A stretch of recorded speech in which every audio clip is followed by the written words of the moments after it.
A retired Navy SEAL who lost his entire family had shut the world out until a mother German Shepherd crossed a deadly blizzard carrying a freezing puppy. Wade saved them both, but Juniper refused to rest, staring toward the frozen wilderness as if someone was still waiting for her. Then he discovered the truth. She was a trained search and rescue dog with an unfinished mission. When Wade followed her, she led him toward a missing teenager and a place everyone else had been forced to stop searching. Beneath the frozen landscape, 3 faint knocks revealed that Juniper had been right and that more lives were still depending on her. But the greatest surprise was personal. Years earlier, Wade's late wife and daughter had shown Juniper a kindness the dog had never forgotten. Before we begin, tell us where you're watching from, and please like this video and subscribe if you believe kindness can return when we need it most. The first cold front of what Aurora Bend would later call the Long White came down from Canada faster than any forecast had promised. By 8 in the morning, the temperature had already fallen below 0 Fahrenheit. By noon, a dry northern wind was combing powdery snow across the fields in long silver ribbons, erasing tire marks almost as soon as they were made. At Sunward Orchard, Wade Callahan worked as if weather could be negotiated with through preparation. At 40, Wade stood 6 feet 1 inch tall, broad through the shoulders, with the compact, disciplined strength of a man who still trained every morning despite having no uniform inspection to pass and no commanding officer left to impress. His body was not bulky. It was lean, solid, maintained with the same quiet consistency he brought to everything else. His face had the hard, balanced geometry people associated with handsome American men who had spent too much time outdoors. An angular jaw, a strong, clean-shaven chin, a straight nose, and deep blue-gray eyes that rarely betrayed surprise. Ash-brown hair, cut into a neat undercut, had begun silvering noticeably at both temples. He wore the same green camouflage long-sleeved combat shirt and matching tactical trousers he had favored since leaving the Navy, along with black combat boots polished more from habit than necessity. Nothing about him looked careless. Only his eyes did. There was a sadness in them that 3 years had not softened, merely taught to sit still. Wade spent the morning wrapping burlap around the youngest apple trees, tying each length with twine before moving to the next. Sunward was only a little more than 10 acres, hardly an empire, but it demanded enough from dawn to dusk that some evenings Wade could climb into bed without thinking for several blessed minutes. That was why he had bought it. Trees required pruning, water, patience. They did not ask why he had survived. A diesel engine coughed beyond the southern fence shortly before 11. Wade looked up. An elderly orange tractor appeared through the drifting snow, moving with all the dignity of a stubborn kitchen appliance that had somehow learned agriculture. At the wheel sat Harold Hal Mercer, 67, Wade's nearest neighbor and perhaps the only person in Aurora Bend who had learned how to care about Wade without making him feel observed. Hal was a thick-bodied widower with a weather-reddened face, bright brown eyes, and cropped white-gray hair thinning at the front. A neatly trimmed gray beard covered his jaw. He wore a honey-brown canvas jacket over a dark red flannel shirt, faded jeans, and work boots that appeared to have survived several presidential administrations. Hal owned a small maple grove and kept bees in warmer months. He also possessed a talent for disguising kindness as irritation. The tractor stopped at the gate. "You planning on freezing standing up?" Hal called. "Or have you finally developed the good sense to go indoors?" Wade tied off another tree. "Morning, Hal." That wasn't an answer. It was the one you got. Hal grunted and lifted a wooden crate from beside his seat. Inside were canned stew, bread, coffee, potatoes, onions, and a jar of maple syrup. Wade knew had not been purchased at any store. "I was clearing room in the pantry." "You brought enough to clear a grocery aisle." "My pantry is complicated." Wade took the crate. "Thank you." Hal peered past him toward the equipment shed. "Your tractor still uglier than mine?" "Yours has 3 different colors of rust." "Character." "It leaks oil." "Personality." A faint movement touched Wade's mouth. Not quite a smile. Hal noticed and was decent enough not to celebrate it. His wife, June, had died 7 years earlier. Unlike the well-meaning people in town who sometimes told Wade that grief became easier, Hal had never offered such a lie. He simply showed up every few weeks with food he claimed not to need. Before leaving, Hal glanced toward the sky. The blue had gone pale around the horizon. "County road'll close tonight if this keeps building. I've got fuel." "Generator?" "Checked it." "Wood?" "Enough for 10 days." Hal nodded. He knew better than to ask whether Wade himself was all right. That question had become useless between them. "Then I'll insult your tractor again when the road opens." "I'll look forward to it." "No, you won't." "No." Hal drove away. By 3 in the afternoon, the orchard had become almost colorless. Wade moved to the northern rows where the youngest trees took the worst of the wind. Snow struck his jacket in tiny, hard grains. He had just tightened a strip of burlap when something made him stop. Not a bark, not movement, breathing, fast, labored. Wade turned slowly. At first he saw only the trees. Then something moved between 2 white trunks. A German shepherd stepped into the open. She was a mature female, perhaps 5 years old, athletic beneath visible exhaustion, with a deep wheat-gold coat and a black saddle running from her shoulders across most of her back. A dark mask framed her muzzle. Both ears stood upright, though behind the left was a small curved scar. Her amber-brown eyes were alert in a way that did not match her weakened body. Snow clung to her chest and legs. Around her neck was a worn dark brown leather collar. And in her mouth, a puppy, tiny, no more than 2 or 3 weeks old. The little animal hung gently from the loose skin at the back of its neck, eyes barely open, yellow-cream fur darkened along the spine. The mother stopped about 12 feet from Wade. She did not retreat. She did not advance. She measured him. Wade felt something old in his training awaken. This was not feral behavior. A frightened stray would have fled or challenged. This dog was holding position deliberately. He lowered the pruning shears. Then he crouched. Slowly. He removed one glove and rested his open hand on his knee. Easy. The shepherd's ears moved toward his voice. Her eyes flicked from Wade to the farmhouse, back to Wade, then to the puppy. He waited. 30 seconds. 40. The winter wind whispered through the trees. At last, the mother lowered her head and placed the puppy in the snow. Wade's chest tightened. "That's too cold." The shepherd came forward 3 cautious steps. She smelled his fingertips.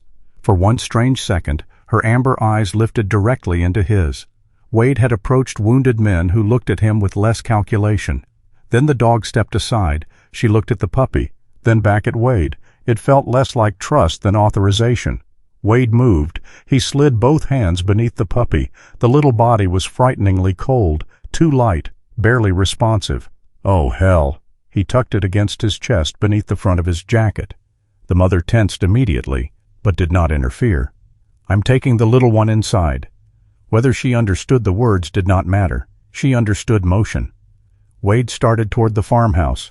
The German shepherd followed so closely, her shoulder nearly touched his leg.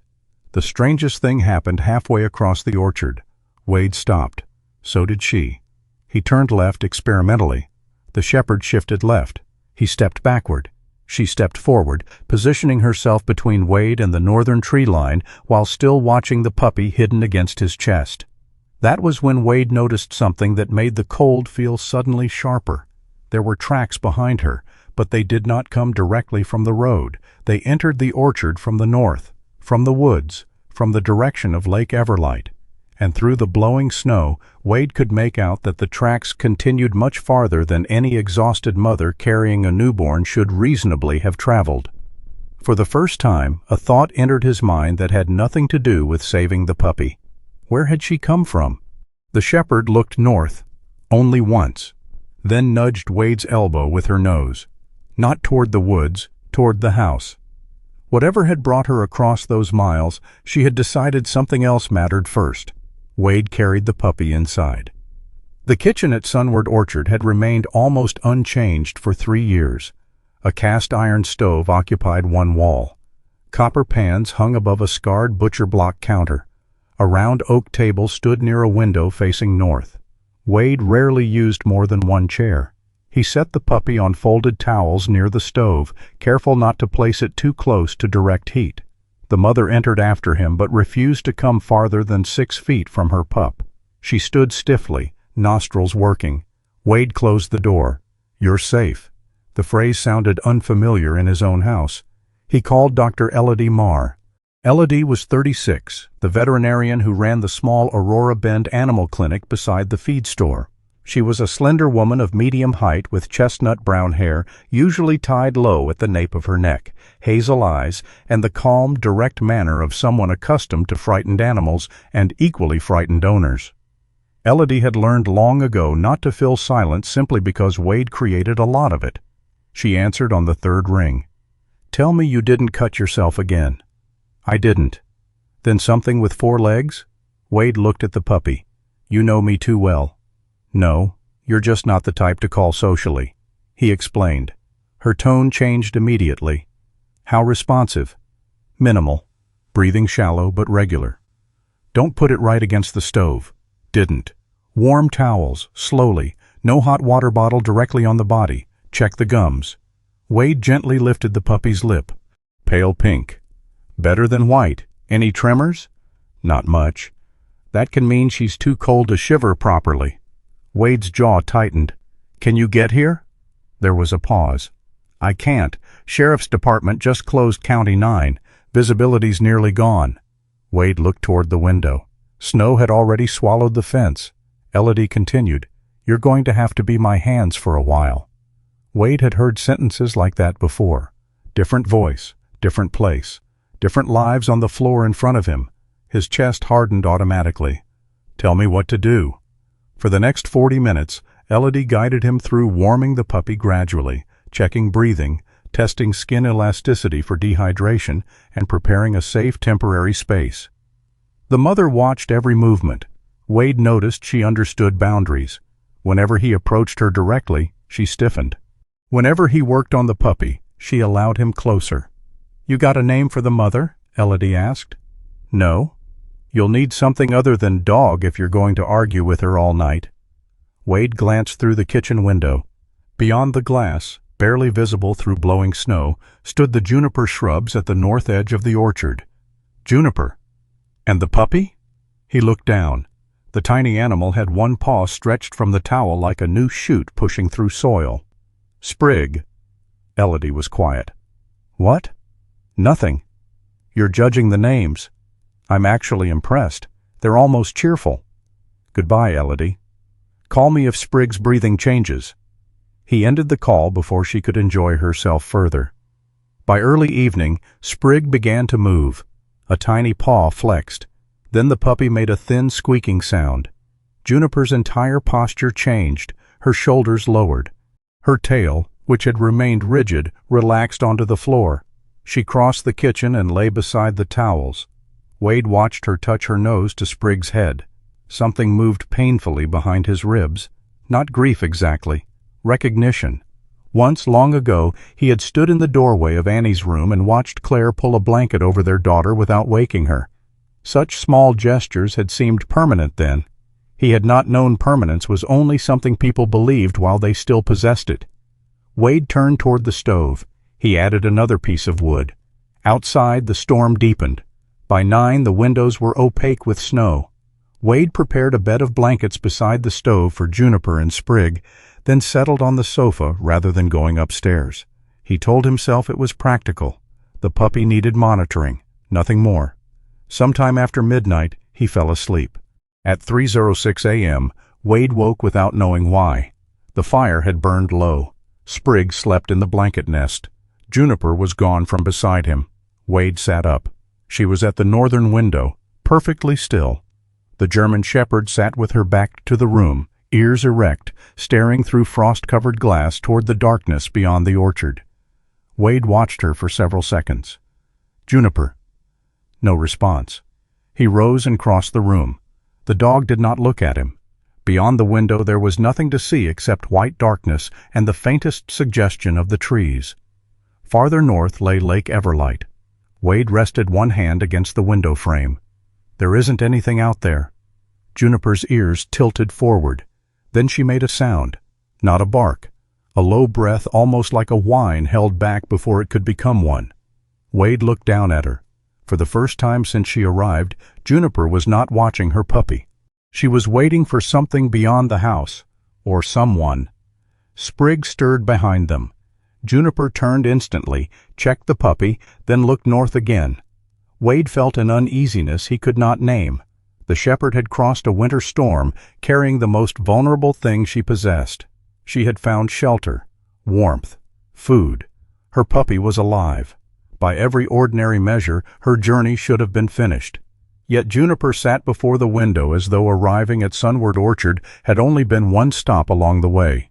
Wade remained beside her while snow buried the world outside. Neither moved. And long after the fire settled into red coals, Juniper continued watching the north. For nearly 2 days, Sunward Orchard disappeared from the rest of Minnesota. The storm did not arrive with thunder or drama. It simply kept falling. Snow filled the county road, climbed halfway up the fence posts, and packed itself against the northern wall of the farmhouse until Wade could no longer see the bottom panes of the kitchen windows. The power failed twice the first night, but the generator in the equipment shed caught each time with a low mechanical growl. Wade had prepared for isolation. He had fuel, firewood, canned food, emergency batteries, and enough coffee to survive what Hal Mercer would have called a respectable apocalypse. What he had not prepared for was company. Sprig improved faster than Wade expected. By the second morning, the tiny German Shepherd puppy had recovered enough strength to object loudly whenever Wade moved the blankets around him. His yellow cream coat remained darker along the spine and around the small black muzzle, while a pale patch on his chest appeared whenever he rolled onto his back. At barely 2 or 3 weeks old, Sprig possessed very little coordination and apparently unlimited confidence. He discovered Wade's bootlaces first. Wade was sitting at the kitchen table drinking coffee when something damp closed around the end of one lace. He looked down. Sprig had somehow escaped the shallow wooden crate Wade had converted into a bed and was attempting to drag an entire combat boot across the kitchen floor. The puppy weighed less than the boot. This did not appear to concern him. "You're ambitious," Sprig growled at the lace. It was not an impressive sound. Wade lifted his foot slightly. Sprig refused to let go and rose several inches from the floor before gravity settled the argument. From beside the stove, Juniper watched the entire performance with an expression Wade could only interpret as maternal disappointment. Unlike her puppy, the 5-year-old German Shepherd had changed very little since entering the farmhouse. Her deep wheat gold coat had dried and regained some of its natural richness, contrasting sharply with the black saddle across her back and dark mask around her muzzle. The small curved scar behind her left ear became easier to see once the snow was gone. Her amber-brown eyes remained alert even when the rest of her body appeared exhausted. She ate when Wade put food down, but not much. She drank. She nursed Sprig. She slept in stretches so brief that Wade sometimes wondered whether she truly slept at all. Most dogs settling into warmth after severe exposure would conserve energy. Juniper seemed to be waiting for permission to spend hers. Wade noticed because noticing things had once been part of staying alive. He also noticed that she never blocked him from Sprig. Whenever Wade lifted the puppy to check him, Juniper watched closely but did not interfere. When he returned Sprig to the blankets, she inspected the puppy herself and then relaxed. There was trust forming between them. Thin, conditional, but real. Wade understood that kind best. By afternoon, the storm had erased the shape of the porch steps. The phone signal came and went. Elodie called once when service returned long enough to check on Sprig. "Any coughing?" "No." "Eating?" "With assistance." "Temperature?" "Normalizing." A pause. "You're taking notes, aren't you?" Wade looked at the legal pad beside the stove. "I don't know what you're talking about." "You are absolutely taking notes. They're measurements." "Of course they are." Wade hung up while Elodie was laughing. For several seconds afterward, he stood in the kitchen holding the phone. The house felt different. Not transformed, just occupied. There were wet paw prints near the mudroom. A towel hung over the back of a chair. A bowl sat beside the stove. Sprig occasionally made small, indignant noises from his crate. For 3 years, Wade had arranged his life so that nothing depended on him beyond trees, machinery, and seasonal chores. Machines could be repaired, trees could be replanted, living things were less merciful. They asked a man to care before telling him what it might cost. That evening Sprigg disappeared. Wade noticed the silence first. He checked beneath the table, behind the wood basket, under the sofa. Nothing. Sprigg. Juniper lifted her head but showed no concern. That should have told him something. Wade checked the kitchen again, then the mudroom. He had begun to imagine the ridiculous possibility of explaining to Elodie that he had misplaced a 3-week-old puppy inside a 4-room house when he spotted one end of a knitted cap moving beside the stove. His cap. Wade picked it up. Sprigg was asleep inside. The puppy's little black nose protruded from the folded wool while one paw rested over his face. Wade stared. A laugh escaped him. Not a polite breath through the nose. An actual laugh. Short, surprised, and rusty enough that it sounded borrowed from someone else. The sound stopped almost immediately. Wade's expression changed. For a moment he simply stood there with the cap in both hands. He could not remember the last time he had laughed alone. Before the accident, laughter had been something that happened without permission. Annie could create it by putting cereal boxes on her head. Claire could cause it with a single look across a crowded room. Afterward, laughter had begun to feel disrespectful in ways Wade intellectually knew made no sense. Grief had rules no one agreed to, but everyone somehow obeyed. Sprigg yawned. Wade looked down. "You didn't do anything that funny." The puppy slept through the accusation. Juniper lowered her head onto her paws. If dogs could look smug, Wade thought, she had managed it. The next morning, Wade began testing something he had been considering since Juniper arrived. He stood several feet from her while Sprigg slept. "Sit." Juniper sat immediately. Wade's brow tightened. "Down." She lowered herself. "Stay." Wade stepped backward. Juniper remained motionless. Not approximately. Exactly. Her eyes stayed on him, waiting for the next instruction. Wade had worked around military working dogs during his years with the SEAL teams. He had never been a handler, and he knew enough to respect the distinction, but he recognized disciplined obedience when he saw it. Juniper had not learned this in somebody's living room. He tried a few simple hand signals. She recognized two, ignored another. Then Wade made the mistake, or perhaps the discovery, of saying one word casually while looking around the kitchen. "Find." Juniper changed. It happened so quickly that Wade stopped breathing for half a second. The exhaustion vanished from her posture. Her head rose, ears forward. Weight shifted onto the front paws. Her nose lifted once, testing the air. Then she moved directly toward the mudroom door. Not excited, not confused. Working. "Juniper." She stopped, but she did not turn fully around. Her eyes moved toward Wade, waiting. He felt an old, familiar tension settle into his chest. Not fear, recognition. There were moments in the military when a room changed before anyone spoke, when training entered the body faster than thought.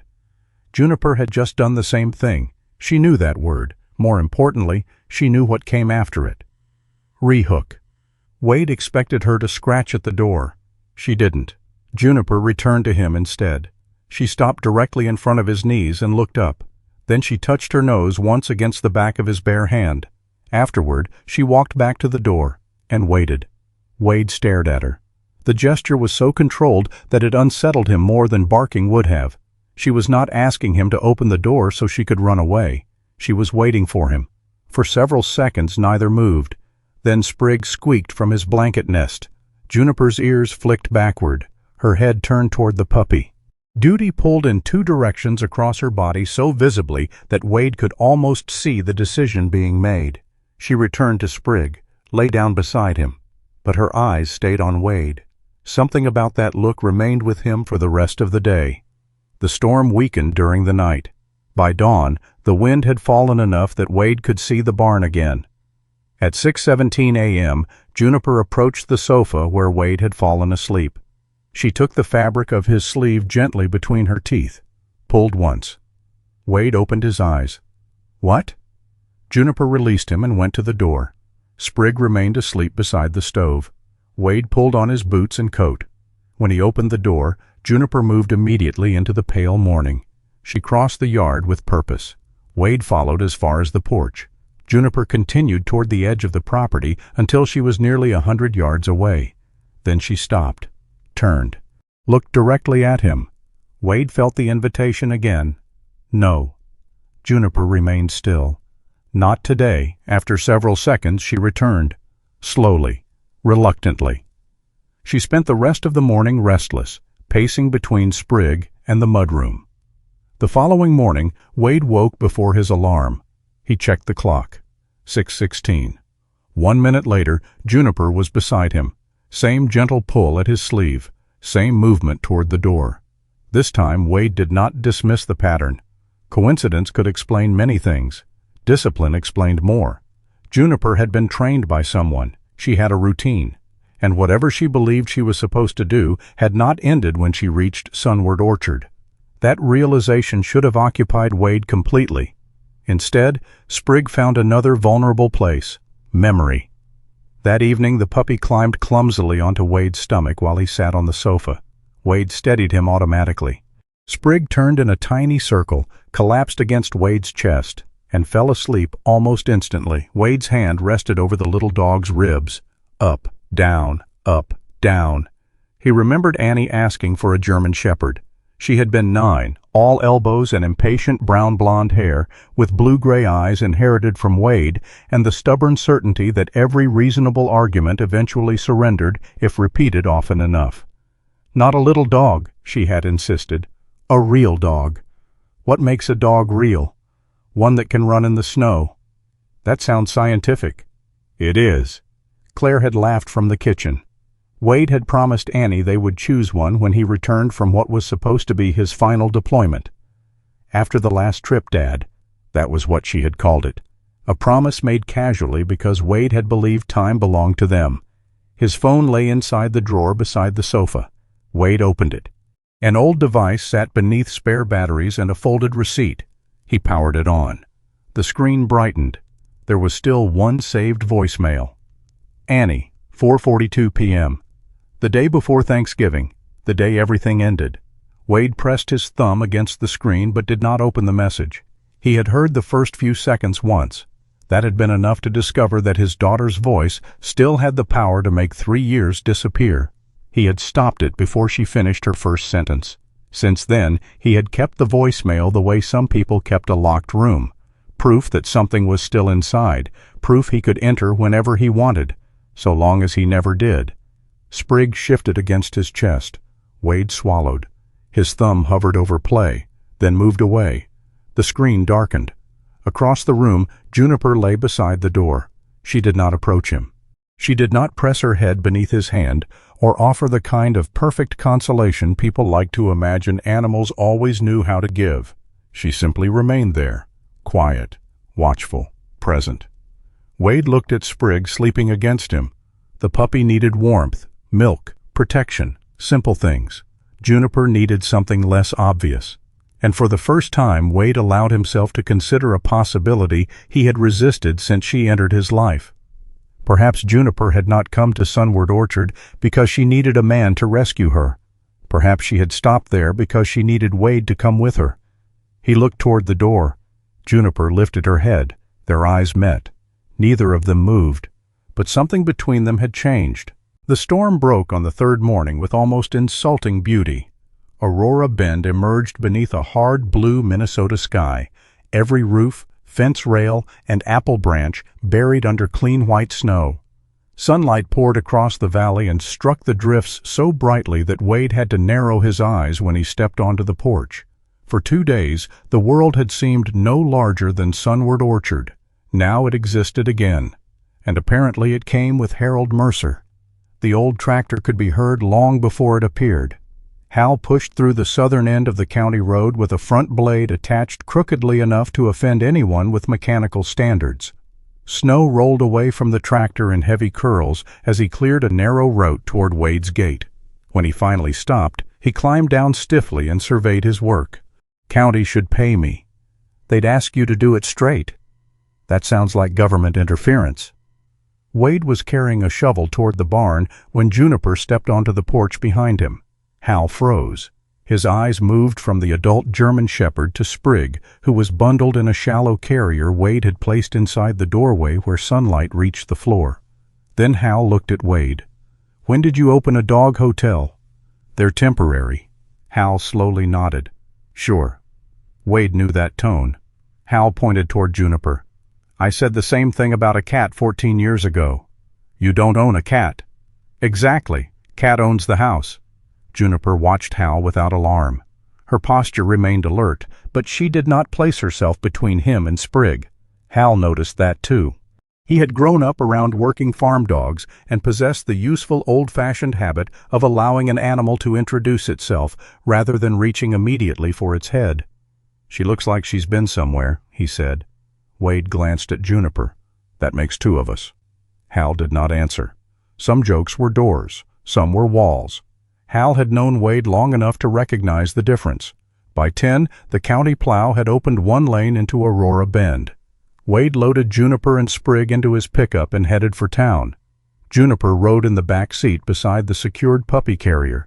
She remained quiet through the entire drive, but every time the truck turned north, her head lifted. Wade noticed. He said nothing.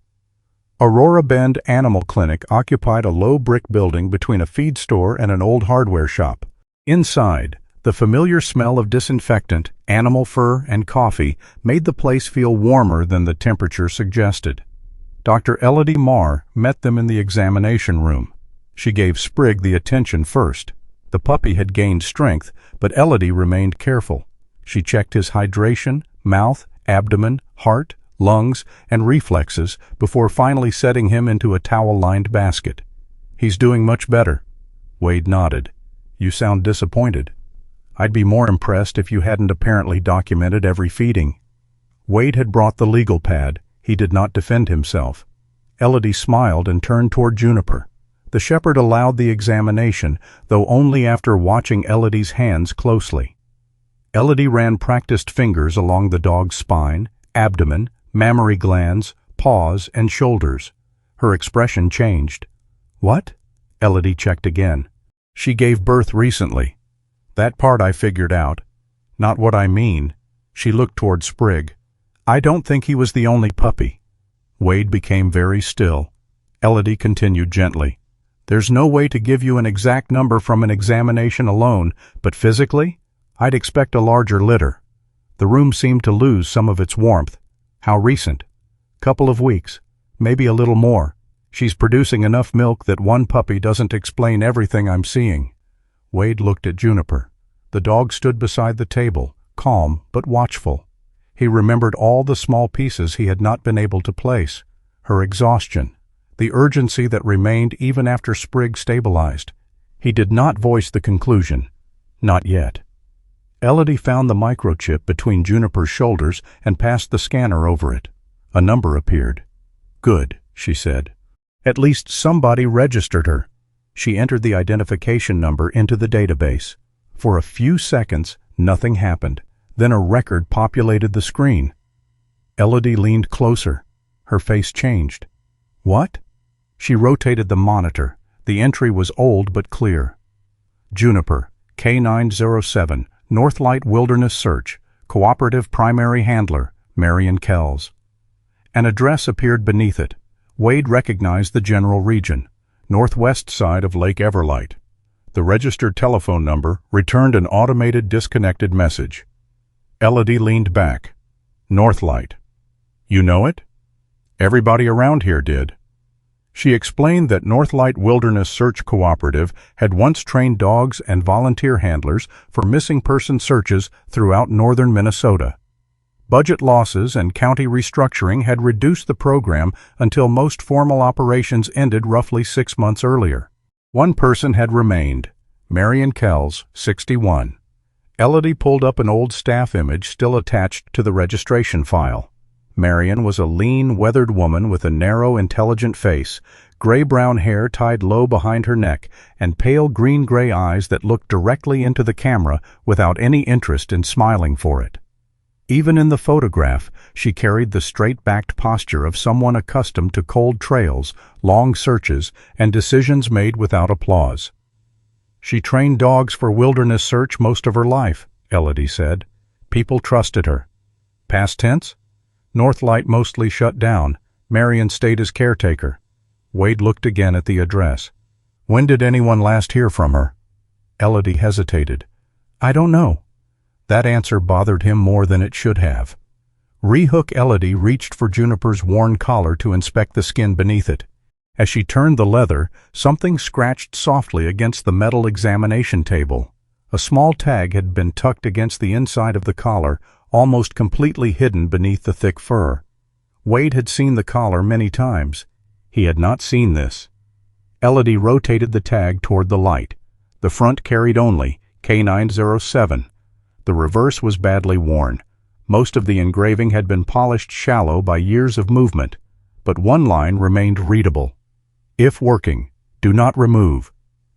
Wade looked at Juniper. The dog was watching the examination room door. Not frightened. Waiting. Elodie let the tag fall back against the collar. That's not a pet tag. No. Wade's voice was quiet. Juniper turned her head toward him. For a second, something passed through the room that neither person could name. Not supernatural. Something more unsettling because it was entirely possible. Training could become habit. Habit could become purpose. And purpose did not necessarily disappear merely because the humans around it had stopped paying attention. They made photocopies of the registration information. Wade still insisted on posting a found dog notice. Elodie raised an eyebrow.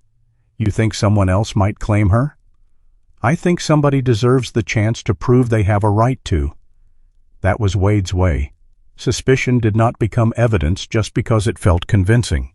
They placed notices at the clinic, the feed store, the diner, and the town bulletin board.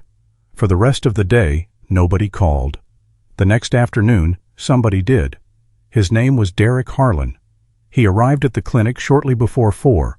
Derek was 44, about 5 feet 11, with a sturdy but unremarkable build and a narrow face sharpened by prominent cheekbones. His dark brown hair was cut short and combed neatly to one side. He was clean-shaven, dressed in a charcoal wool field coat over a black turtleneck, dark trousers, and polished black boots that looked oddly formal against the salt and slush outside. He did not look dangerous. If anything, Derek looked controlled. That was the first thing Wade noticed. His voice remained level. His movements were economical. He offered papers before anyone demanded them. I bred her, Derek said. Juniper was in the adjoining room with Sprig. Derek placed a folder on Elodie's desk. Harlan working shepherds, outside Bemidji. Northlight bought her from me years ago. The documents supported that much. The microchip number matched. So did Juniper's birth year. Derek even described the small scar behind her left ear before seeing her. She got it at 11 months, pushed through field fencing after a rabbit. Wade looked at Elodie. The man knew the dog. That mattered. Derek tapped one section of the contract. My understanding was that if Northlight dissolved operations, breeding rights and possession reverted to me. Northlight hasn't legally dissolved, Elodie said. Operationally, they're finished. Those aren't the same thing. Derek's mouth tightened slightly. Before the discussion could continue, Wade opened the connecting door. Juniper saw Derek. Her reaction was immediate. She moved backward, not rapidly, not chaotically, 3 deliberate steps. Then she positioned herself in front of Sprig's basket.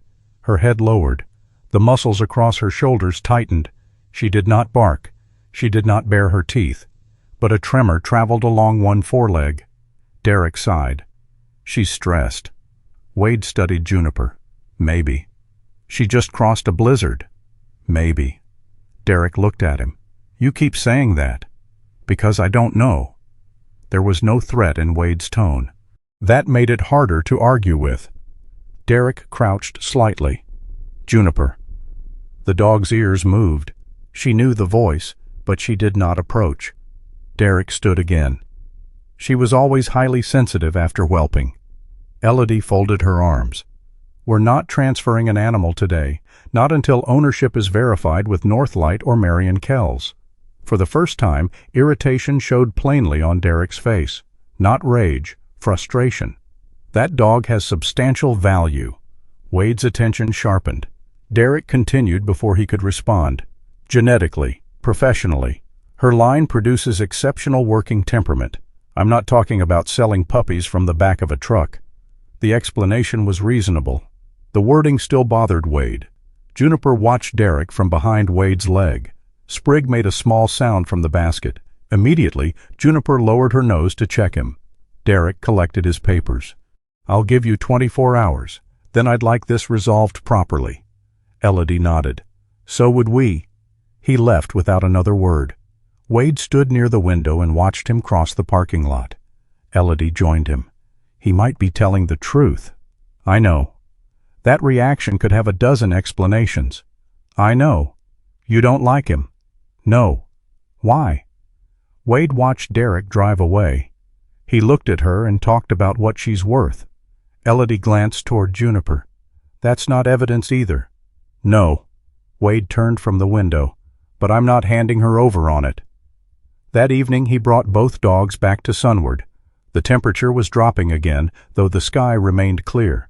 Wade fed Juniper, checked Sprig, packed additional firewood near the stove, and spread a county map across the kitchen table. Northlight's address sat several miles northwest of the orchard. He marked it with a pencil. Then he checked batteries, radio, compass, GPS, first aid kit, emergency blanket, water, cold weather pack, snowshoes. Nothing about the preparation felt dramatic. That was precisely what Wade preferred. If he went somewhere, he prepared to come back. Before dawn the next morning, he dressed and carried the pack downstairs. Juniper was already awake. Wade secured Sprig in the warm crate near the stove with enough supplies for the short absence he intended, then paused.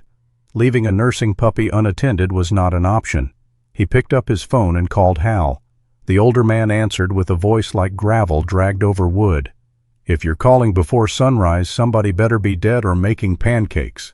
I need you at Sunward. A pause. The humor disappeared. How soon? Now. I'm coming. 20 minutes later, Hal arrived in his pickup, complained exactly once about the hour, then sat beside Sprig's crate as though he had been doing it all his life. Wade shouldered his pack. Juniper stood near the mudroom. He opened the door. Cold morning air entered the house. Wade looked at her. All right. Juniper's ears lifted. He stepped outside. Show me. The German shepherd moved into the snow, and this time Wade followed. Juniper did not follow the road. Within the first half-mile beyond Sunward Orchard, she left the plowed shoulder and slipped between a stand of white birch where the snow lay untouched beneath pale trunks. Wade followed on snowshoes. The morning was bright enough to hurt the eyes. Sunlight fractured through bare branches and scattered across the snow in blue-white shards. To the east, through occasional openings in the trees, Lake Everlight stretched beneath a sheet of winter glare. Juniper moved differently now. There was none of the hesitation Wade had seen inside the farmhouse. She traveled 20 or 30 yards, stopped, tested the air, then continued. Sometimes she lowered her muzzle to disturbed snow. Other times she lifted her nose into the wind. Most telling of all, she kept checking Wade. Not constantly, just enough. If he fell too far behind, she stopped. If he changed direction around a deadfall, she adjusted her route until she could see him again. Wade had seen trained working dogs operate before. He had also seen excited pets run through snow. This was neither play nor wandering. Juniper was executing a search pattern she remembered. The route itself barely existed anymore. An old logging track appeared beneath the snow in fragments. 2 shallow depressions between birches, a rusted culvert, an occasional cut stump swallowed by frost. Wade's GPS showed only forest. Whoever had used this road regularly had stopped doing so long ago. After 90 minutes, Wade's radio crackled with Hal's voice from Sunward.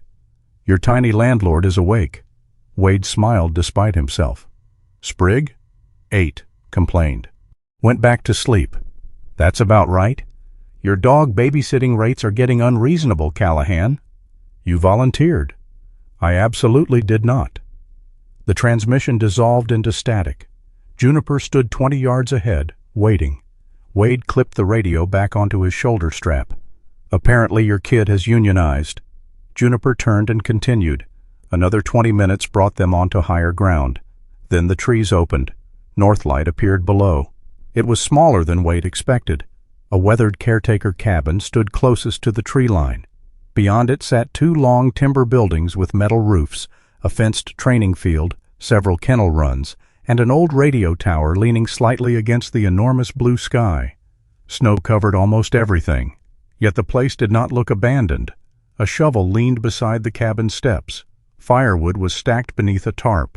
Someone had tied reflective ribbons along the trail markers. This was a place whose life had been reduced, not extinguished. Juniper crossed the clearing quickly. She went directly to the caretaker cabin. The door stood closed. Wade knocked. "Marion Kells?" Nothing. He waited. Knocked again. No answer. The door opened beneath his hand.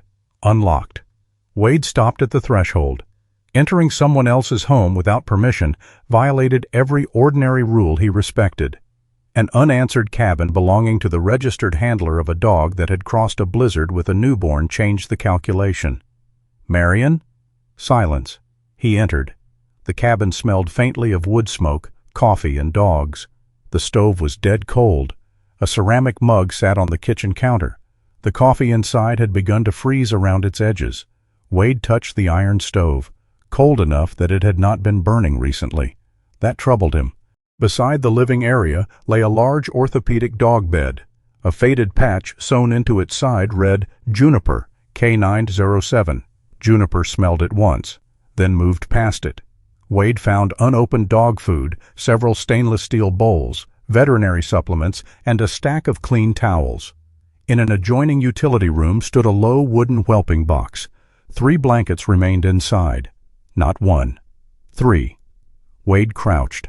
There were scratches along the wood and several small tufts of puppy fur caught in the fabric, some pale, some considerably darker than Sprig's coat. Elodie had been right. Juniper had not given birth to 1 puppy. Wade looked toward her. She was already at the rear door. Outside, the kennel building had suffered badly in the storm. A mature spruce had fallen across one corner of the roof, crushing several rafters and burying part of the fenced run beneath branches and snow. Wade's instinct was immediate. If other puppies had been here, that was where he needed to look. He stepped toward the damaged kennel. Juniper did not follow. Juniper. She had turned toward the second building. Training hall. Wade looked between the collapsed kennel and the dog. Everything in him wanted to inspect the wreckage first. But Juniper was already moving. He made a decision. 30 seconds. He reached the kennel entrance, checked what he could safely see without shifting unstable timber, and found the interior blocked by fallen roofing. There was no immediate sound, no visible movement. Digging there properly would require tools. Juniper barked once from across the yard. The first clear bark Wade had heard from her. He turned. She stood at the training hall door, waiting. "All right." He went to her. Inside, Northlight's former purpose became unmistakable. Harnesses hung from hooks. Long lines were coiled along one wall. Shelves held scent containers, fluorescent vests, snow probes, canine first aid equipment, and weathered training cones. Photographs covered a corkboard. Dogs beside missing hikers. Handlers beside county rescue teams. Juniper appeared in several. Younger. Same amber eyes. Same black saddle. In one photograph, she wore a bright working vest beside Marion Kells, whose lean frame and gray-brown hair matched the old registration picture Elodie had shown Wade. The woman had one hand resting against Juniper's shoulder. Neither looked at the camera. Both were looking somewhere outside the frame. Partners focused on something more important than being photographed. On a dry erase board, Wade found a faded roster. Beside Juniper's name were the words, "Wilderness Human Scent, Air Scent Search." Wade read it twice. Then he noticed the map. Lake Everlight occupied most of one wall. Several search grids had been marked in red grease pencil around its western shoreline. A photograph had been pinned beside them. Missing. Evan Lark, age 15. The boy in the picture was slight, perhaps 5'7", with a narrow adolescent face, freckles across pale cheeks, tousled light brown hair, and gray-blue eyes. He wore a cobalt-blue snowmobile jacket zipped to the chin and seemed uncomfortable with the camera in the ordinary way of 15-year-olds who had not yet decided whether smiling was childish. The notice stated that Evan had disappeared after a snowmobile accident several days earlier. Wade read the timeline. The machine had been found damaged near the eastern approach to the lake. Evan had not. Search teams worked the shoreline and nearby woods until deteriorating ice and the incoming Arctic storm forced suspension. Wade's jaw tightened.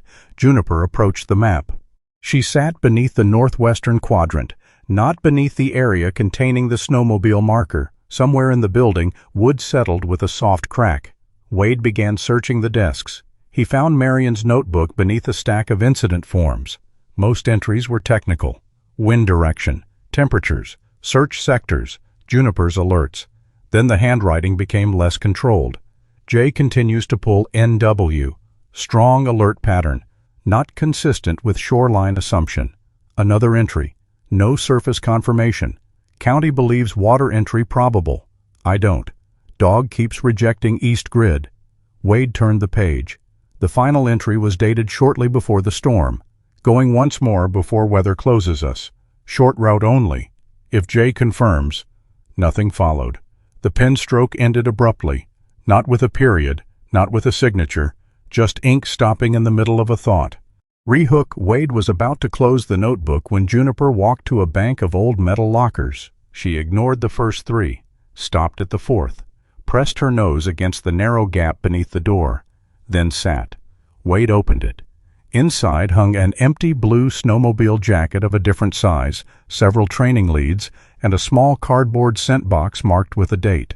Nothing dramatic. Then Wade noticed the box had already been opened. On the lid, Marion had written 2 words. Evan. Glove. Juniper stared at the container but did not touch it. She looked at Wade instead. There was something unnerving about the restraint. A hungry dog would nose the box. A curious dog would investigate it. Juniper simply waited beside an object whose purpose she already understood. Wade felt the distinction settle heavily in his chest. This room did not contain a mystery to Juniper. It contained unfinished work. Wade stepped outside and raised his radio. The county rescue frequency answered after 2 attempts. Aurora Bend Dispatch. This is Wade Callahan at Northlight Cooperative. Static. Then a woman's voice. Callahan, repeat location. Northlight. Caretaker cabin is empty. I need Deputy Ellison. A pause followed. Then, Callahan, this is Ellison. Wade knew Deputy Mara Ellison by sight, though they had never been friends. At 32, Mara was tall for a woman, around 5 feet 8, with an athletic, practical build, a square-leaning face, straight nose, pale blue eyes, and dark ash-blonde hair normally secured in a low knot beneath her winter duty cap. She wore the olive-brown winter uniform of the county sheriff's office and carried herself with the contained precision of someone who checked facts twice because other people's safety depended on her getting them right. Wade had heard that Mara took mistakes personally, perhaps too personally. "Where's Marion?" he asked. Silence. "What do you mean?" "The cabin's empty. Stove's cold. There's a search notebook here." Another pause. Longer. "We believed Marion was sheltering at Northlight." "She isn't." Wade explained what he had found. When he mentioned Evan Lark, Mara's voice hardened, not defensively, but with the reflex of someone returning instantly to an unresolved emergency. "I suspended that search." Wade said nothing. 2 rescuers punched through weak ice near the eastern shelf. One nearly went under completely. Wind chill was dropping. We had no visual, no viable scent confirmation from the teams we had left. "You made the safe call." "That doesn't make it feel safer right now." Wade understood that sentence, more than he wanted to. Mara continued. "Marion argued the dog was indicating northwest. I told her we'd resume after the front passed. She said she'd stay at Northlight. She didn't." "No." The single word carried weight. Wade looked toward Juniper. She had returned to the lockers. He opened the scent box carefully.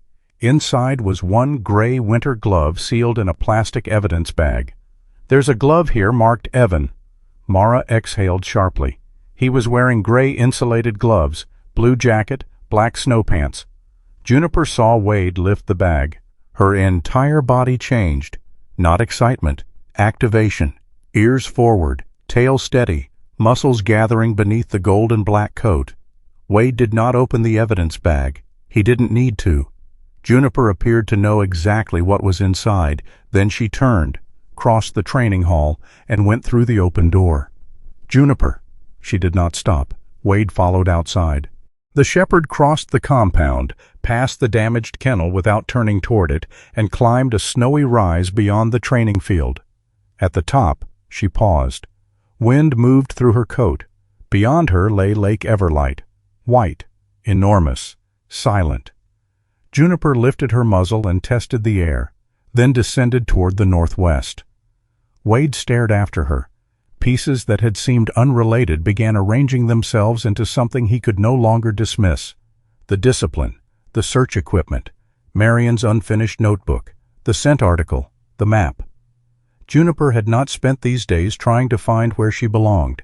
She already knew where she belonged. She had been trying to return to where the work had stopped. Wade tightened the strap on his pack and raised the radio again. "Mara, I'm here. I think your search dog just went back on task." Then Wade followed Juniper toward the frozen lake. Deputy Mara Ellison reached Northlight just before noon.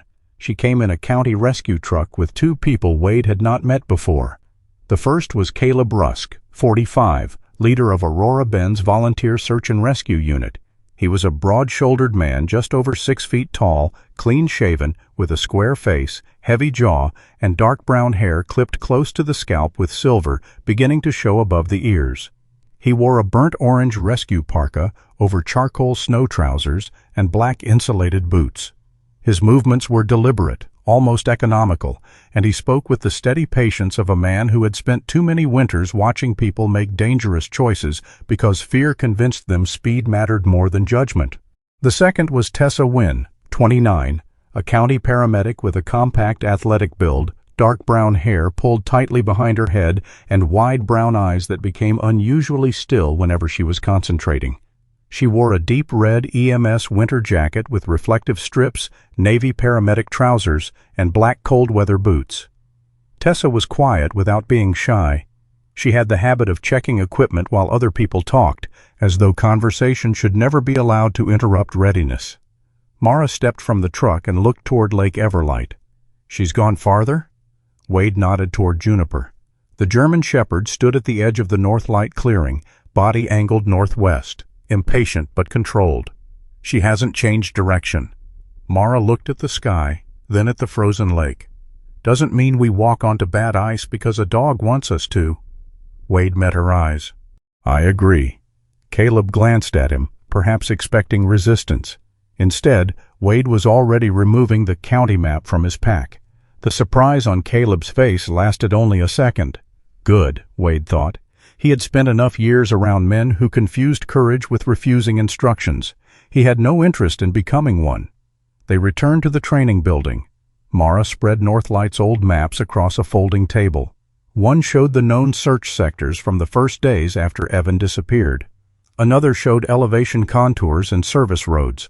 A third, older than the others, had been rolled tightly enough that Caleb had to hold one side flat with a flashlight. "The machine was found here," Mara said, tapping the east approach to Lake Everlight. A red circle marked the location. Broken front ski, blood on the windshield, not much. Tracks became impossible after the first snow. "Helmet?" Wade asked. "Found near the machine." "Strap broken?" "Yes." Caleb looked up. "You thinking head injury?" "Possibly, but he moved afterward." Mara nodded. They knew that much from impressions recovered before the storm, though the route had never been clear enough to establish direction. The original working theory had been simple. Evan lost control. The snowmobile struck something. He became disoriented, wandered toward the lake, and fell through weak ice. The problem was Juniper. Every recovered note from Marion suggested the dog had repeatedly rejected the eastern shoreline and worked northwest instead. Caleb folded his arms. "Dogs aren't infallible." "No," Wade said. Juniper lay near the doorway, watching them. "But neither are people." Mara stared at the map longer than anyone else. "I shut the search down because of this shelf." She indicated a broad section of shoreline. 2 volunteers went through. One was tethered, the other almost wasn't. Her voice remained professional, but something tightened around her mouth. Caleb spoke without looking at her. You made the right call. I know. Wade understood the difference between knowing something and believing it when the room was quiet. He studied the topographic lines. Where was the wind that afternoon? Mara pointed west to east. 20 miles an hour, gusting higher. And visibility? Bad. Wade traced the terrain above the lake. If he was conscious enough to move, he may not have gone toward open ice. Tessa finally stopped checking the trauma bag. What would he look for? Shelter. A simple answer. A powerful one. They began checking everything on the old maps that could offer protection. Maintenance sheds, culverts, boat structures, old utility lines. Caleb found it first, a faint rectangle on a construction map from decades earlier. What is this? Mara leaned over.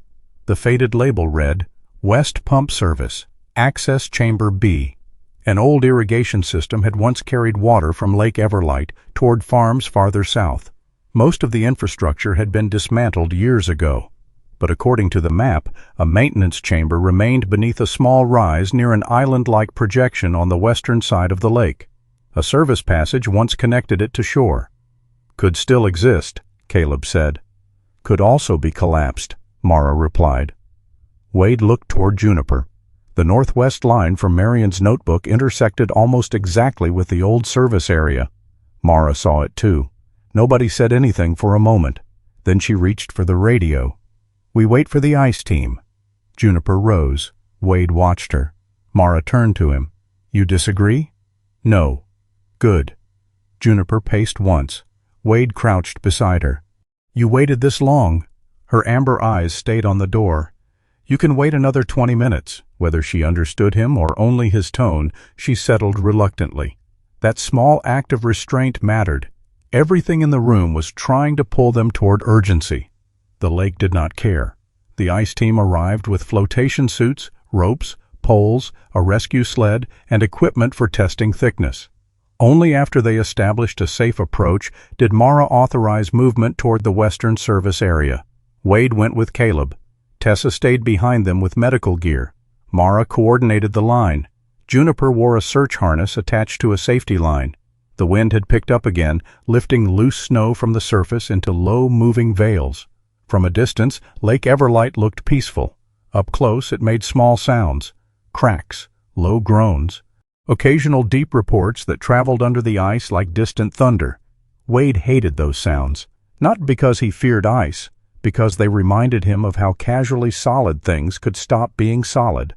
Roads, families, plans, a life. Juniper moved carefully. She did not charge ahead. At several points, she stopped when Caleb stopped to test the route. When they reached the western rise, her behavior changed. Her head lowered. She moved left, then right, circled once. The safety line pulled lightly against her harness. She has something, Caleb said. Wade did not answer. Juniper moved 30 yards farther, stopped. The snow there looked completely ordinary. No structure, no broken boards, nothing. Then she began digging, not wildly. 3 strokes. Pause, nose down. 3 more. Caleb approached and drove a probe into the snow. It struck metal. He looked at Wade. There. They cleared the surface carefully.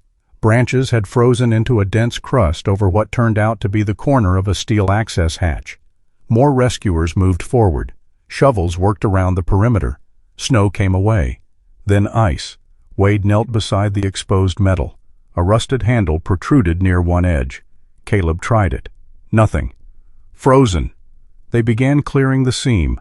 Wade leaned closer. For a moment he thought he heard something. He raised one hand. Everyone stopped.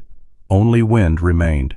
Wade placed his gloved palm against the hatch, then pressed his ear to the metal. Nothing.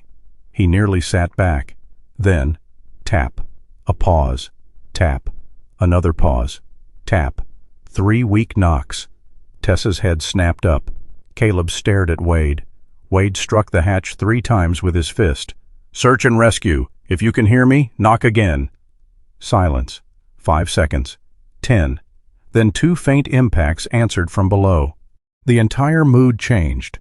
No one shouted. No one celebrated. Training took over. Caleb called for extraction tools. Mara notified dispatch that they had possible survivors. Tessa opened her hypothermia kit. Wade moved where he was told. But inside him, something had broken open. Someone was alive beneath the snow. Re-hook. While the team worked around the frozen hinges, Juniper suddenly stopped digging. She backed away from the hatch. Then she turned in a slow circle. Her ears flattened for the first time. A soft whine came from deep in her throat. Wade looked at her. Juniper stared at the hatch. Then, strangely, she looked back toward Northlight. Once. Twice. The pull between two directions was written across her body. Wade had seen the same kind of impossible hesitation in people forced to choose which wounded friend to reach first.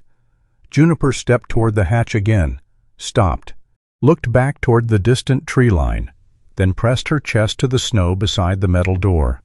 Wade felt a chill that had nothing to do with the temperature. Whatever waited below mattered to her, but something behind them did too. He did not know what, and for now, there was no time to ask.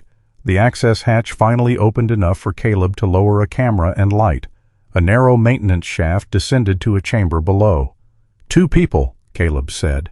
Tessa moved closer. Responsive? One moving, one mostly still. They widened the opening. Wade descended after Caleb because his size and experience with confined movement made him useful, but he followed Caleb's command structure without argument. The chamber was colder than any normal room, but warmer than the surface. Being below the frost line and partially insulated by earth had prevented the temperature from falling as low as the open air.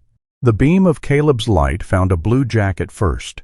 Evan Lark lay against the concrete wall. He looked far smaller than the photograph.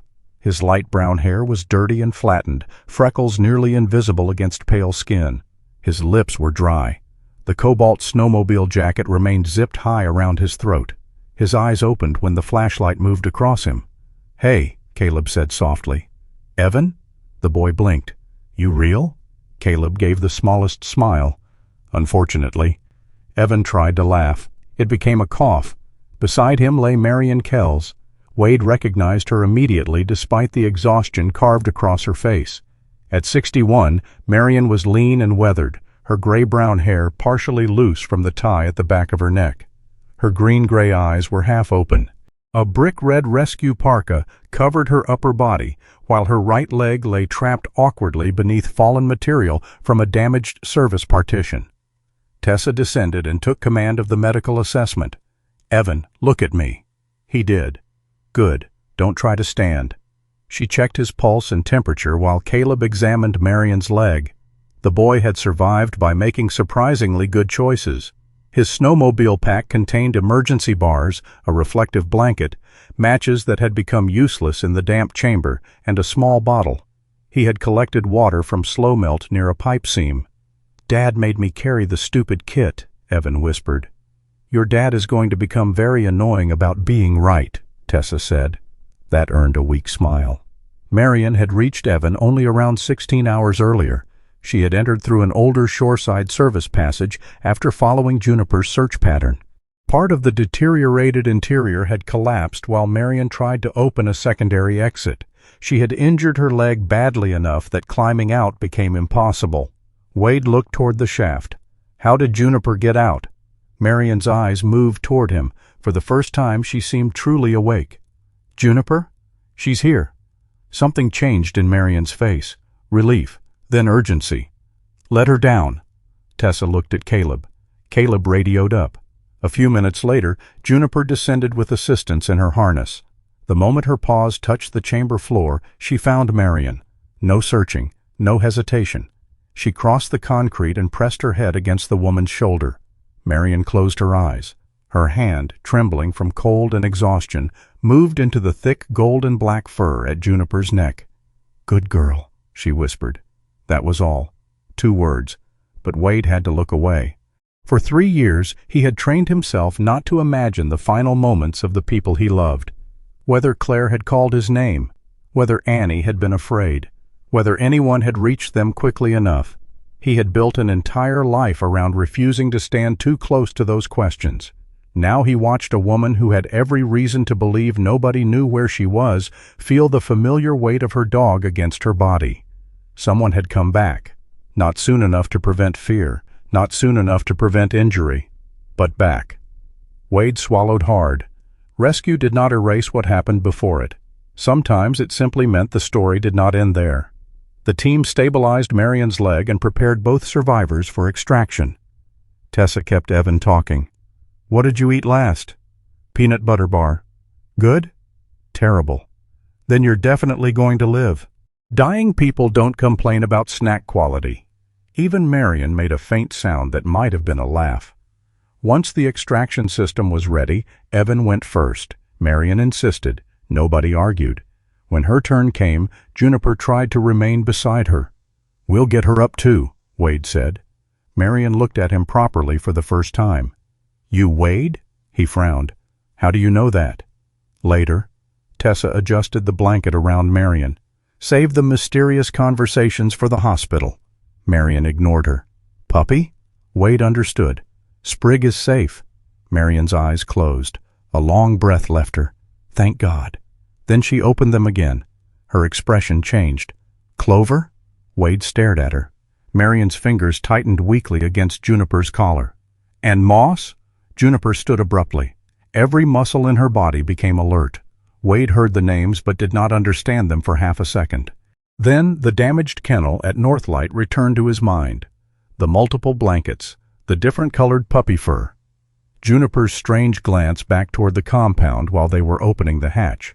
Sprig had never been the whole litter. There were others, and Juniper knew exactly where she had left them. By the time Evan Lark and Marion Kells reached Aurora Bend Medical Center, afternoon light had begun to flatten across the snow. The rescue had ended. The questions had not. Evan was taken directly for treatment, weak from cold and dehydration, but conscious. Marion's leg was stabilized, and after imaging confirmed a serious fracture without life-threatening complications, she was placed in a small private room overlooking the hospital's frozen parking lot.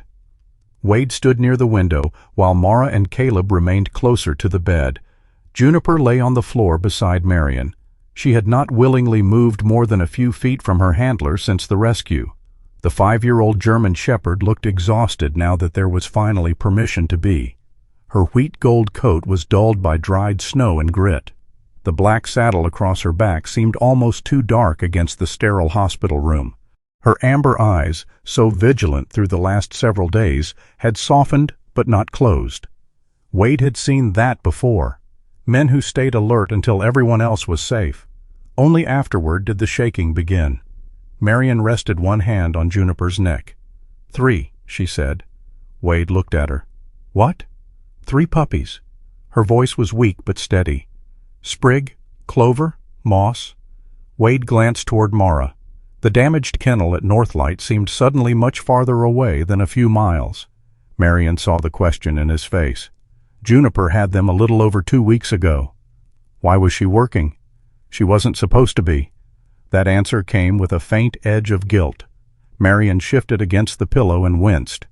"I pulled her from active rotation as soon as I knew she was close to whelping. She hated it." Caleb gave a quiet snort. "Sounds familiar." Marion looked at him. "You ever tried explaining maternity leave to a search dog?" "No." "Don't." Even Wade smiled slightly. Then the room became serious again. Marion told them how Evan's disappearance had unfolded from her side. The first search teams had worked the eastern approach because that was where the damaged snowmobile had been found. Juniper had been kept at Northlight. But when one of the deputies brought Evan's gray glove to the Center for Scent Work, Juniper reacted immediately. Not casually, not curiously. Strong indication, northwest, every time. "She wouldn't let it go," Marion said. "Even off shift." Mara's gaze dropped. Marion noticed. "Don't." Mara looked up. "You don't know what I'm thinking." "I do." Marion had known enough rescuers to recognize guilt. "You shut down the search because the ice was failing. You were right." "I was right about the risk." "Yes." Marion's eyes sharpened. "That doesn't mean you were wrong about the boy." Mara said nothing. Wade understood the distinction. People often wanted decisions to divide neatly into right and wrong. Life rarely showed such manners. Marion continued. When the weather worsened, she had intended to take Juniper only a short distance along the northwest training corridor. No lake crossing. No heroics. She believed there was a chance Evan had reached old infrastructure west of the known search zone. Juniper kept pulling farther. Marion followed. Then she found signs that convinced her the dog was right. A torn strip from Evan's pack snagged against brush. A partial boot mark protected beneath a fallen cedar. Then the old maintenance entrance. By the time Marion reached Evan, the storm had closed around them. She managed to get inside. Evan was alive, cold, exhausted, terrified, but alive. Then part of the interior structure failed while Marion tried to open the secondary exit. Her leg was trapped. Juniper stayed beside them. For a while. Then she changed. Marion's expression shifted as she remembered. She started pacing. Wade looked down at the dog. Why? I didn't know at first. Juniper had moved repeatedly toward the service opening, then back to Marion, then toward it again. Finally, in the rare gaps between the wind, Marion heard something. Not from the chamber, far away. A sound carried from the direction of Northlight. She could not be certain, but Juniper was. The kennel, Marion said. The storm had reached the compound. A tree must have gone down. Juniper knew her puppies were there. Wade pictured her in that underground chamber. Handler injured. Missing boy alive. 3 puppies somewhere behind them. A working dog. A mother. 2 instincts pulling opposite ways. What did you do? He asked. Marion looked directly at him. I sent her back. Mara exhaled softly. You knew she might not return. Yes. You knew what was outside. Yes. Marion's hand tightened in Juniper's fur, but those puppies couldn't save themselves. Juniper lifted her head at the touch. Marion's mouth trembled once. I told her, go home. The dog left. Not because Marion mattered less, not because Evan mattered less, because there was another life she was the only one capable of reaching. That, Wade thought, might be the cruelest kind of courage. Not choosing what mattered. Choosing which thing you could still save. Rehook. Marion suddenly looked at Wade differently, not as the man who had helped rescue her, as if she had finally placed a face beside an old memory. Callahan, she said. Wade went still. You knew my name before. Marion nodded. I knew your family. The room seemed to narrow. Wade's expression changed, not visibly to anyone who did not know him, but Juniper noticed. Her head turned toward him immediately. Marion continued carefully. Claire used to come out to the north training corridor. Wade did not speak. And Annie. His throat tightened. For 3 years, Wade had believed he knew every surviving place where his wife and daughter still existed. Photographs, boxes, a voicemail, stories told by relatives. He had never imagined they might also remain in the memory of a dog lying on a hospital floor. Marion looked toward Juniper. She knew your orchard before she knew you. Wade pulled a chair closer to the bed. Explain. Northlight had once leased training access along the forest strip bordering Sunward Orchard. Tracking exercises crossed the northern edge of the property several times each month. Wade had been away often during those years. Claire had not. She'd come out with cider when it was cold, Marion said. That sounds like her. Never asked permission either. That also sounds like her. A faint smile passed between them. Then Marion mentioned Annie. The girl had been fascinated by Juniper. She would wait near the fence when the dogs trained, careful not to interfere, though careful apparently meant asking approximately 40 questions from a distance. Once, during a summer exercise, Annie had carried out a stainless steel bowl of water. After that, she began leaving one near the north fence whenever she knew Northlight was training nearby. She called Juniper the serious one, Marion said.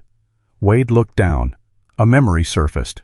Annie at the kitchen table, arguing that she wanted a German shepherd. Not a small dog. A dog that could run through snow.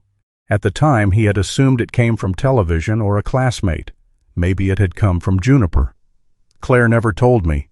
She probably assumed Annie did. Wade almost laughed. That would have been exactly how it happened. Marion's expression softened. When Juniper left Northlight with Sprig, she wasn't choosing your house out of nowhere. The truth was simpler, and somehow more powerful. Juniper knew the northern edge of Sunward. She knew its scents, its fence line, its water bowl.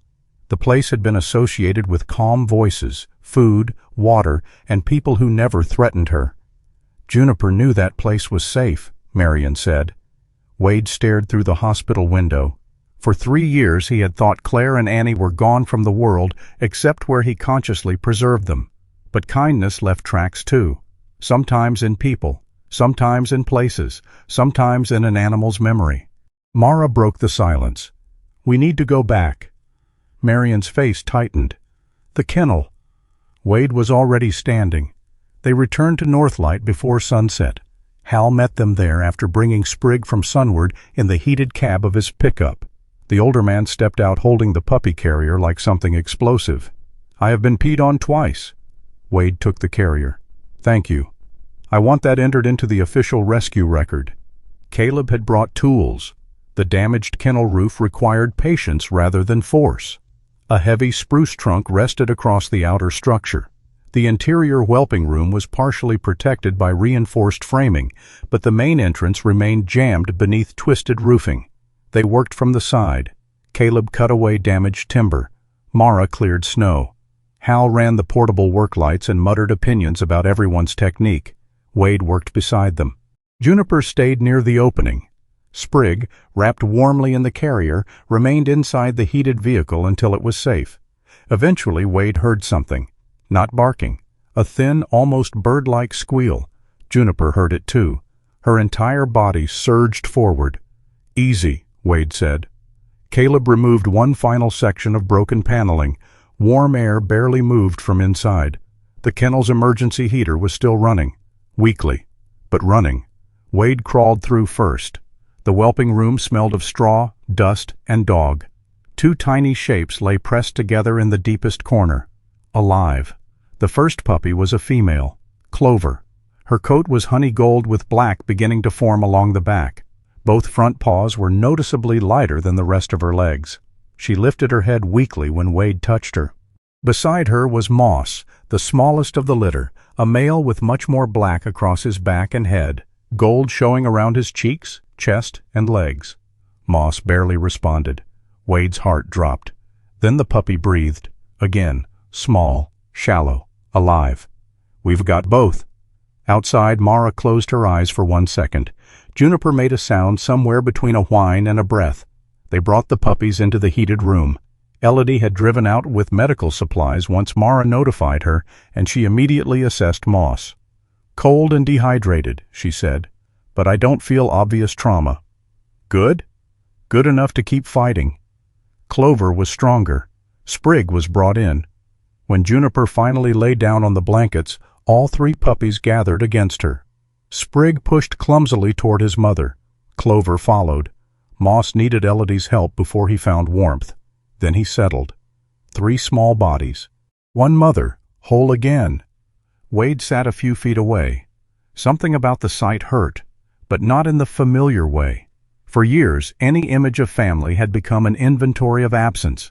Claire missing, Annie missing, his parents missing. 4 people gone, 4 empty places. Now, for once, Wade looked at a family and saw only what remained.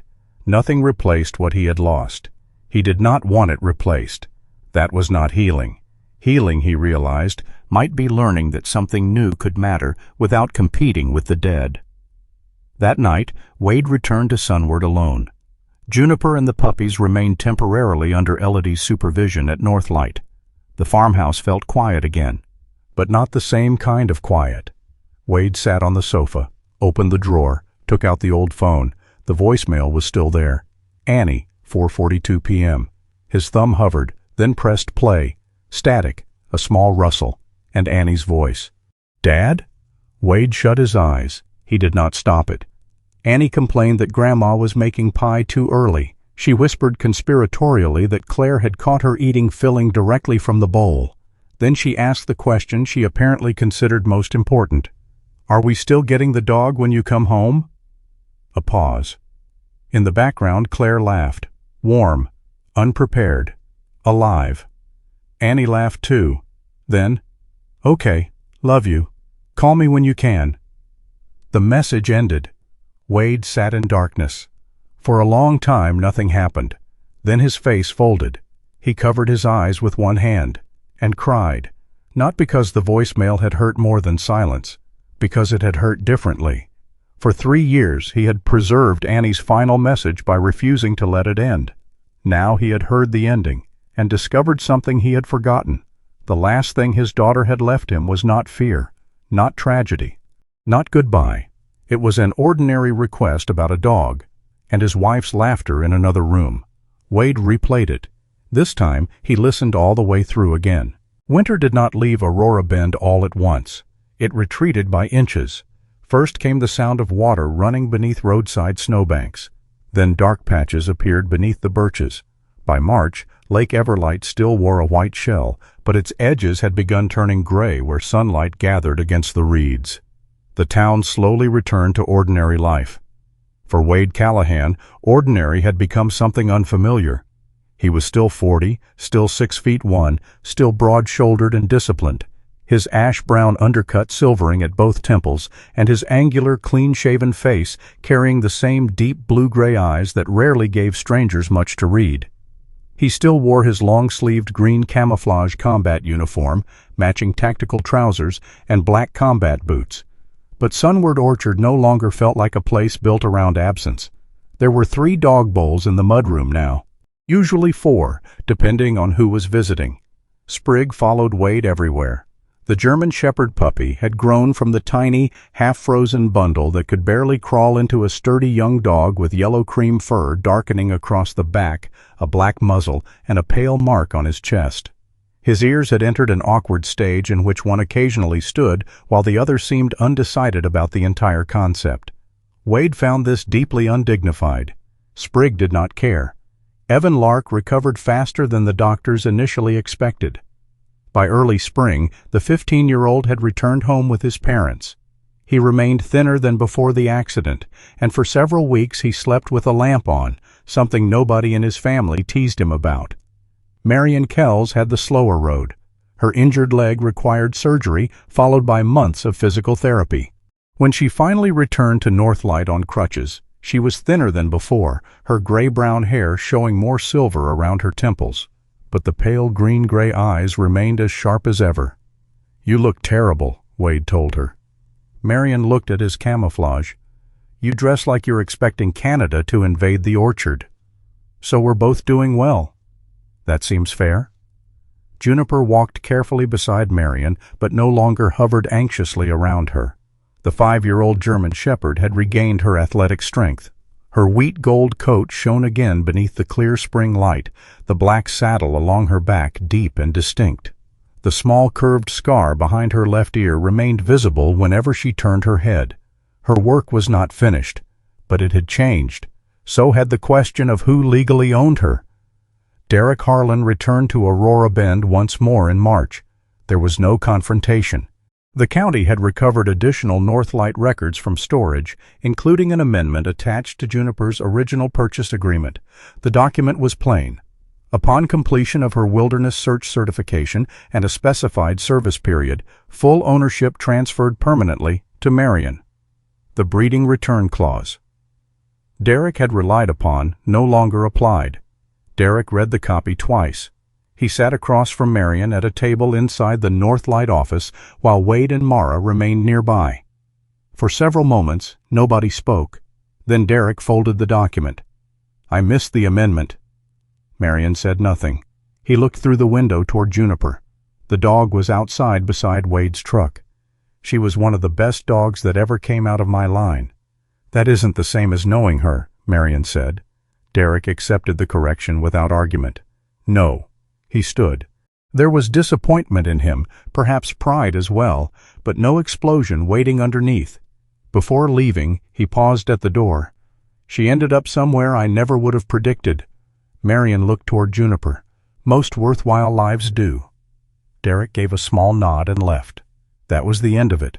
No villain defeated, no punishment demanded. Only paperwork finally telling the truth more clearly than memory had. Northlight presented a larger problem. Its land agreement expired in May. The cooperative had little money, damaged buildings, outdated equipment, and only a handful of active volunteers. For years, everyone had agreed it had once been valuable. That was often another way of saying something was about to disappear. Then people began arriving. Not all at once. A carpenter from Aurora Bend offered 2 Saturdays. A grocery store collected donations. Someone anonymously paid for replacement insulation in the kennel. Hal Mercer appeared with lumber on his tractor and loudly insisted he had acquired it under suspiciously legal circumstances. Caleb Rusk recruited volunteers from the county rescue unit. Mara worked through the paperwork required for Northlight to operate as a smaller wilderness search partner under county oversight. Elodie volunteered to perform routine examinations on working dogs. None of them called it saving Northlight. They simply began fixing what was broken. Wade stayed away from the meetings. He helped when someone needed a truck, dropped off tools, repaired a generator, then left. Marion noticed. One afternoon she found him replacing a broken hinge on the equipment shed. "You know," she said, balancing on one crutch, "we could use somebody to teach navigation." "No." "Cold weather movement." "No." "Field survival." Still no. Marion considered him. "You've gotten very efficient at that word." "Practice." She nodded. "Fine," and walked away. Wade disliked how easily she surrendered. The following morning, Marion arrived at Northlight shortly after 7. Wade's pickup was already outside. She found him repairing the training room door. His camouflage sleeves were pushed slightly up his forearms. A toolbox lay open at his feet. Marion stopped. Wade did not look up. The door was bad. Obviously. Safety issue. Clearly. "Don't start." Marion set a coffee beside him. "I haven't said anything." "That somehow makes it worse." She left him with the coffee. By the end of that week, Wade had agreed to teach 1 navigation session. Only 1. Caleb laughed when he heard. Nobody believed Wade either. Clover was eventually adopted by Daniel Reeve, 38, one of Caleb's newer rescue volunteers. Daniel was a tall, rangy former park ranger with a narrow, sun-browned face, short, sandy hair, no beard, and the patient temperament of a man comfortable spending 6 hours following tracks without needing anyone to praise him for it. Clover suited him. The honey-gold German Shepherd pup had grown curious and quick, her lighter front paws flashing whenever she raced across the Northlight yard. Daniel began basic tracking work with her carefully. No pressure, mostly games. Clover treated every training session as proof the world had hidden things specifically for her to find. Moss recovered more slowly. The smallest pup remained darker than his siblings, with black across much of his back and head and warm gold around his cheeks and legs. He stayed with Elodie during recovery. Unlike Clover, Moss showed little desire to chase or search. Instead, he had an odd habit of sitting beside nervous people. At the clinic, a frightened elderly man waiting for his terrier discovered Moss asleep on his boot. A child receiving stitches after a dog bite stopped crying when the puppy rested his chin against her knee. Elodie eventually laughed and told Wade, "I think he picked his own profession."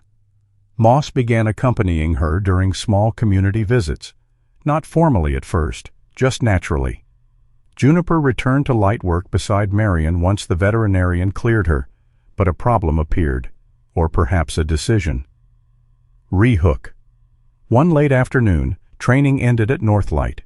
Marion stood beside the cabin and called Juniper. "Home." Juniper looked at her, then looked toward Wade. Wade was loading equipment into his pickup. Juniper walked directly to the passenger door and sat. Marion called again. Juniper remained seated. "Juniper!" The shepherd yawned. Wade looked over the truck. "That seems disrespectful." Marion planted both hands on her hips. "After everything I've done for that dog." Juniper leaned one shoulder against Wade's pickup. Wade fought a smile. "What does this mean?" Marion stared at the dog she had trained for years, then at Wade. Slowly her expression softened. "I think I'm the co-worker." She pointed at him. "You're home." For once, Wade had no answer. Juniper simply waited for the truck door to open. The arrangement became unofficial before anyone bothered making it official. Juniper lived at Sunward with Wade and Sprigg. When Marion needed her at Northlight, Wade drove her over. Most evenings, she returned with him. Sunward changed too. Hal began bringing veterans he knew from around the county. The first was Arthur Bell, 63, a former Army medic with a heavy build, thinning gray hair, a square face, and hands that shook slightly whenever he had nothing to do with them. Hal claimed Arthur merely needed help repairing a fence. Arthur came back the following Thursday. Then another veteran came, then another. Wade never called it therapy. There were no brochures, no mission statements. They pruned trees, replaced fence posts, stacked wood, drank coffee, fed dogs. Some talked, some did not. Wade understood both kinds. Hal denied having created anything. "I just know several old men who need somewhere else to ruin perfectly good lumber." "You're one of those old men," Wade told him. "Leadership requires participation." By April, Sunward's apple trees began to bloom. White flowers spread along the branches until the orchard seemed covered in a softer kind of snow. One morning, Wade planted a replacement sapling where one tree had died during the long white. Sprig, now considerably larger, stole Wade's work glove and ran. "Sprig!" The puppy accelerated. "That's not a game." Sprig apparently disagreed. Wade chased him between the trees. From the porch, Juniper watched with quiet amber eyes. Hal's tractor rattled through the open gate. Farther down the road, Marion approached with 2 Northlight volunteers. Nothing dramatic was happening. Nobody needed rescue. Nobody was missing. That was precisely what made the morning beautiful. 3 years earlier, Wade had bought Sunward because he wanted a place where nobody needed anything from him. Now the gate rarely stayed closed. Later, beneath the blooming apple trees, Juniper suddenly raised her head. Her ears turned toward the northern woods. Wade followed her gaze. No call, no figure between the trees, no emergency. "Someone need finding?" Juniper watched the distance for another moment. Then she turned away. She walked to Wade, sat beside him, and stayed. Wade rested one hand on her head. He had once believed survival was the same thing as remaining alive. The Navy had taught him many ways to accomplish that. Juniper had taught him something harder. Some searches ended when the missing person was found. Some ended when the lost animal came home. And some searches were invisible until the person being searched for finally realized it. Juniper had found Evan. She had returned to Marion. She had fought her way back toward her puppies. But somewhere along that journey, carrying one tiny life through the cold, she had found Wade Callahan too. Not because he was dying, because he had forgotten there was a difference between surviving and living. Sometimes the miracle is not that the storm disappears. Sometimes the miracle is that, in the middle of the storm, something still remembers the way home. Wade believed that losing the people he loved had ended the most meaningful part of his life. He survived, but for years, survival was all he allowed himself. Then Juniper came through the snow carrying a fragile life in her mouth, asking nothing, explaining nothing, simply following the memory of a place where kindness had once lived. And maybe that is how God works more often than we realize. Not always through thunder, signs in the sky, or impossible answers. Sometimes He works through a door someone once left open, through a bowl of water placed beside a fence years ago, through a neighbor who keeps showing up even when we insist we are fine, through an animal that cannot speak our language but somehow reminds us that love leaves a trail long after the people who gave it are gone. Claire and Annie never knew that their small kindness to Juniper would matter years later. They could not have known that a dog would remember Sunward Orchard as a safe place, or that this memory would one day lead Juniper to Wade when he had forgotten how to let anything into his heart. That is worth remembering in our own lives. We rarely know which small act of compassion will survive us. The meal we bring to someone who is lonely, the phone call we almost do not make, the animal we stop to help, the stranger we choose not to walk past, the forgiveness we offer when pride tells us not to. What seems small today may become shelter for someone years from now. And if you are carrying grief of your own, Wade's story offers another lesson. Healing does not require forgetting. You do not honor the people you lost by refusing to love what remains. A new friendship does not replace an old one. A new reason to wake up does not erase yesterday. Sometimes continuing to live is one of the deepest ways we can honor those who no longer can. Perhaps God does not always return what was taken from us. Perhaps sometimes He places something new along our path and quietly asks whether our hearts are still brave enough to receive it. Juniper found Evan. She found her way back to Marion. She found her puppies. But perhaps the greatest search in this story was the one Wade never knew was happening. A lonely man thought he had rescued a mother dog from the snow. In the end, she was the one who led him home. So today, look around. Someone near you may be carrying a burden you cannot see. Something small may be waiting for your kindness. And the ordinary good you choose to do may travel farther than you will ever know. If this story touched your heart, please share it with someone who may need a reminder that hope can still find its way through even the coldest season. Tell us in the comments, have you ever known an animal that seemed to enter someone's life at exactly the right moment? Or has a small act of kindness ever changed your life in a way you never expected? And if you believe stories of loyalty, compassion, faith, and second chances are worth keeping alive, subscribe to the channel and join us for the next journey. May God bless you, protect your family, comfort the places in your heart that still hurt, and give you the courage to recognize the small miracles He places along your road. And wherever you are tonight, may you always find your way home.